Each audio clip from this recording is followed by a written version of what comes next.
Thank you. I don't know, there's a little bit less people. Most of the people thought that it's one of these European trying to augment communism here or Tea Party, I don't know. No, I'm not really into politics. It's more into disruptive innovation. So let's at least start from from this point. So perhaps just to set some little things, I'm coming from this campus. It's called the EPFL. It's one of the two Swiss Federal Institute of Technology. There's one in Zurich, one in Lausanne. So it's about 2,000 PhD. And it's where, we have 360 labs, and it's where really the technical and scientific performance comes. So it's really one of these big campuses, like it's in the top rankings in Europe. But my lab is 3 miles away. It's in the Art and Design School, and it's where we try to turn this scientific performance into user experience. So it's a really design school, and we really use design to try to do this. Basically, the goal of this lab that I set in 2007, it's really to go beyond this hype curve. Almost all of them have seen this famous hype curve where it's a lot about magic. We hear a lot, that's magic, that's cool. That's the wow effect. But yeah, wow, and it falls down. And it's terrible on the academic side, on the human side. And often magic is one of the most dangerous things in innovation. Why? Because when you go in to see a magician, the first time he do the trick, wow, great. The second time you try to guess the trick, and the third time there's almost no interest. And everything falls down. So the goal is really to go beyond this hype curve and to bring more meaning. It's quite difficult to see where I stand here because I don't have any screen. It's kind of a so don't have any screen here. So it's really about the big question about disruptive innovation and to go beyond this hype curve. Then we'll come back to augmented reality itself. It's really when we try to target a large audience, we can rethink about what is really meaning this in terms of disruptive innovation. Because innovation, there's a lot of definition, fights against between different chapels, but there's one thing in common. It's an invention that is adopted by the user. But then how people can really adopt something which is not related to what they know, if it's disruptive. They might not have the time to understand your big genius and how this totally new solution is so great for them. So is it not an utopia? That's really the big question. So we really use design to try to solve this issue. In fact, if we have institutions like MIT, Stanford, EPFL, and others, it's really to bring disruptive technology, for sure. We don't have this institution just to make incremental steps. If we have these new technologies, it's good to think about disruptive scenarios and not just to use this new technology to replace an older one in existing scenarios. We have to think about something different, what we can do, how we can open new perspective. But then it's important to put this new scenario of use and this disruptive technology into the social and cultural context which makes the daily life of the user so that they can reconnect with us. So basically, we use design for this. Design in our lab and research design is to think about the scenario of use because you can have this logical approach. And my first background is in engineering to think about scenario of use. But then, the designer, they have also this mindset, more inspirational mindset, how they can feel new scenario views, take into account the context, the culture that you have around. So they can bring really this disruptive scenario views. But then they have also the ability to put this in the context in a way or another. And then we need to set some rule or principle that can be used by design studio companies to use this and make a lot of services and product with this. So it's where the role of design can be tremendously important in how we can turn this technical performance into user experience. It's not something new that design is involved in this relation between innovation and society and technology. When, for instance, Morris, in the mid of the 19th century, is doing this famous paper paint, which is at this romantic period. It was really an expression of the movement, this time against technology, because you have this industrialization and people wanted to have more flourish things and to be not only with big mechanics, a big industry. Later you have this you have this material science, you have a lot of different things, and you have all the Bauhaus culture coming in. And this is a big change. It's also coming from the designers. You remember probably the chair of Marcel Breuer, which is really linked to material. And if we continue, we could have a lot of examples. Then we go more to the functionalism with this famous chair from the Ulm school. And here it's really the form follows function at its extreme. And this is still a good example, but most of these things can be very boring. And you have a very big change in '67 with a radical design, the Italian radical design movement. Archism and others, they cut the whole thing. They break this rationalism and think, now we need to bring back the popular culture and this. And it really changed the way that we conceive object at that time. And for instance, they have this famous, not chair, I mean, sofa, where it's really a block, kind of rational block, and that's cut like a wave, very handmade and very gestural, not rational to express it, and how you can use it in a very different way. That's a really different mindset and how people can adopt better this kind of tools. So all this change that happened in the design of object can be used right now in the field of digital design, interaction design. And sometimes we forget all this history that happened in the object design, and this really fundamental change in terms of culture, but also in terms of market, in terms of impact that it had at this time. So we'll come back to what we do in our lab on augmented reality, because we have now worked on this now for more than 7 years. Here it's one of the installations that we had as a demo last year. It was the tattoo, and you can re-put a tattoo here, and the tattoo change with time. So behind this kind of work, which has a kind of arty feeling, there is also understanding of how we can use this augmented reality, for instance, to link something to your arm, but in a convincing way, where people are looking not at how it's done, where's the camera and the mirror, but really at the content and how it changed. And here, for instance, we have application with a watch industry or jewelry, because I mean, usually when the tattoo it's an icon of permanence, and here we see how we can change something on an icon of permanence. And it's the same when you're working with watches or jewels. I'll show you another example. Perhaps that's just when we're working on this kind of thing. It's a lot of work, and I will insist on this. When we work on this, it's about knowledge, and this takes time. So we have a lot of installation, and with all this installation, they might be funny, and I will show one other that was also here last year in a short film, which is a little bit provocative. But behind this provocative stuff, we understand some very specific principle of narration, how we bring some visual aspect, how we time the narrative principles here in this. So this is another one where we test, for instance, the nonlinear narrative principle, where you have not just one picture and just an animation, how you can several little picture that creates one single story involving more the user. And that's through the little video we see this installation. Some of you might tried it last year. We did this for Milano, so you know the people just have money in their pockets. So we try to augment something that people had in their pocket, and that's something that is already prepared on this. And the funny stuff is, on this one, nobody's looking where is the camera, how it's working. They just put, because the more you put, the more you get. So when they put back the money in their pocket, you know, so you can really pervert an object, or you can change the feeling and the impression of the object.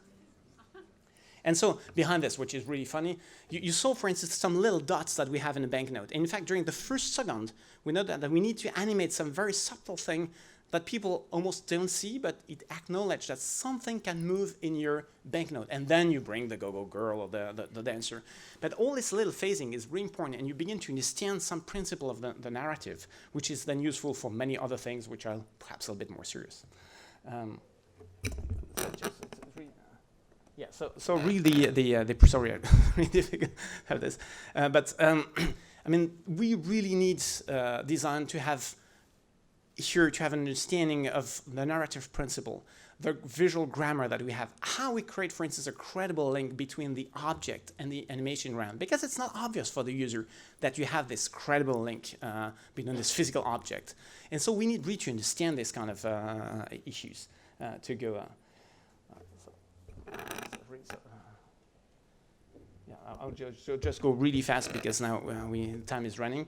So we try really to work on different things. I'll show you here what we do in augmented reality, but it's a really general principle that we apply. And for instance, we also used to work with remote control, with the object, because remote control is a very interesting thing. And that's, for instance, a key point in our relation to technical device. I mean, why this remote control has never been a real object, meaning people buy a nice vase, a nice lamp for their house, but it's quite rare that they are proud and that they buy a nice remote control for the television. But why? I mean, it's an object with a function in their living room. Why it hasn't been a real market for this? And we worked with 4 different schools on this, 85 students, and it gave rise to in fact, a lot of project, but also 5 patents, 40 pose model. So it has been a great success on a tour in the United States and in Europe with us. So you see that we can reinvent this. And for us, really, the goal, we always have this kind of exhibition because it creates also an awareness for this product. So it's also part of this innovation process to make the thing credible for the people. If you create this awareness with this big exhibition, in big museum, we had a full room in the Louvre during 6 months last year. So this is really the kind of things that are really important. Again, sorry, it's really difficult. I'm going. Yeah. So yeah, for me, just to remind, might be not right in line, just perhaps to finish, I mean, some of the core thing that we have here. For me, again, really doing this disruptive innovation is really, design is part of the process. And really, it's about knowledge. It's not short-term effort. When we bring this different discipline around the table, it's really to conjugate the difference of discipline. It's not just a brainstorming of in 3 days with 10 different disciplines. It takes much more time to be sure to understand how people perceive the thing, to understand how we can create some perception which is really useful. And I would just insist on one thing here, which is for me really important, is that we need to move beyond just what we call storytelling, I mean the regular storytelling. Storytelling is really the world of words. If you know about something about our perception in the first weeks of our life, when we have a first landscape, and it's what we call this sensation landscape around us. You put everything at the same level, a sensation of heat, lights, sound thing, and that's how you get this kind of gut feeling, your ground of the gut feeling. And then you add more and more layers, then you have the word of words, then you have the word of stories, and you add all that, you pile this up. And as adults, I mean, we exchange through words, mostly. Sometimes not, but mostly with words. And so we try always to bring words to explain our innovation thing. And we forget that the first driver is this landscape of motion that we still have here, but we try often to be more rational because feel better. But we keep this in our guts. And when we do this kind of exploration, it's where design has a tremendous importance. It's really to bring also this landscape of sensation here and to involve this. And for instance, this is, say here, this is one of the installations that we worked on where you have to touch really big wall, where you have flux of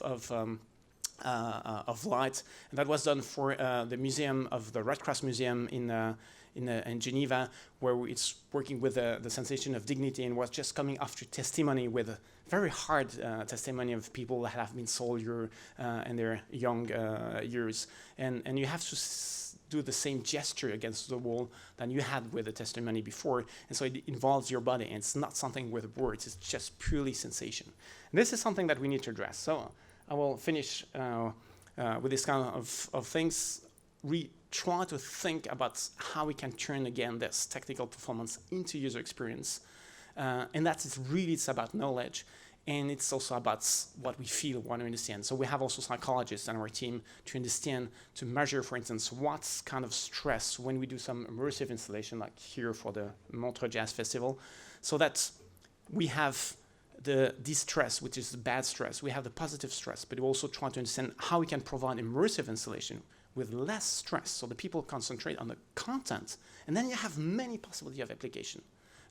It's really a lot of application. If you continue to play with immersive thing with a kind of roller coaster, which is great during 1 minute, and then you're looking for the vomiting bag, okay, it's good once, but not much more. So we try really to push these boundaries towards the user, to create business, to create culture, to have really a lot of potential. We think that it's really where the future lies. Thank you very much.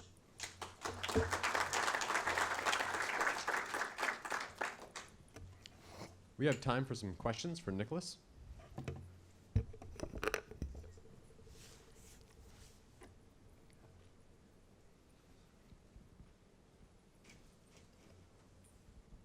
So you mentioned stress or environmental distractions and other things that could detract from the immersion or the experience itself. Have you thought about sort of a pre-show environment or a preconditioned space where people that are going to be engaged in a very moving, emotionally connective, immersive installation or exhibition would be prior to actually entering the exhibition, that would calm them or place them in some kind of receptive mode whereby they could get full value out of the experience in terms of the things that you've identified that are absolute distractions, to be able to minimize those? And this is very interesting questions. Yes, sometimes we create a real environment to make it immersive, that we are not disturbed too much because it can recut the experience. But sometimes we just try to integrate the surroundings. And so that it's, because if you make something too special, you cut also this feeling of having something which is natural, and that's something that I didn't talk here. It's about what the concept of supernormal installation. So on one side, we try always to provide something which is totally new, which is disruptive. And if we do well our work, it should be supernormal. It's in reference of Jasper Morrison and Nato Fukuzawa, who made the theory on this. Meaning that it's kind of a sense of normality. You feel well. You go in the Montreux Jazz booth here, if we leave it open, you feel so well that you're in the screen, even if you have people around. You're not so distracted because it's as if you already have seen it, even if the experience is totally new. So it's really a balance. I mean, do you make something very special, or you make it natural? Do you integrate the things surrounding you so that it's really part of the experience? There's no one strategy, I think. We need to be careful how we set the things so that we don't make this kind of break where it's kind of futuristic thing, and so it's cool once, but how we can remake this kind of idea of supernormality of the installation, and sometimes reintegrating the thing just around. We have time for one more question for Nicolas. Was one here or not?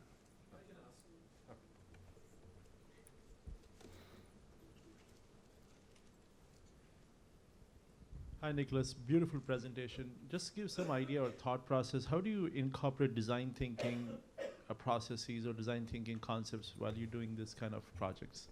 So can I be politically not correct? Incorrect? So I think I study a lot the model. I started the lab in 2007, so I studied in MIT Media Lab, the design thinking. I mean, I think design thinking is great when you know what kind of solution you want to get to, and you align the different disciplines around the projects, and you make some nice brainstorming and during 2 or 3 days. But I mean, we're in a research lab where we don't know the results. So meaning, when I have to bring just two, for instance, an engineer and a designer, and they don't have the same culture, they don't share the same language, they have just totally different time difference in terms of work, it's very difficult to bring them together. If I have 2 people, makes 1 interaction. If I have 10 people, it's 45 interaction to manage, according that they know schizophrenic guy inside the room. So it's too difficult. It's impossible if it's really open research. So I think the design thinking process is really good for kind of more commercial or down the line thing, and it brings great ideas. But in terms of research and knowledge that we produce, we can afford to have this. We need to reinvent a new way to bring design and engineering together. Thank you very much, Nicolas.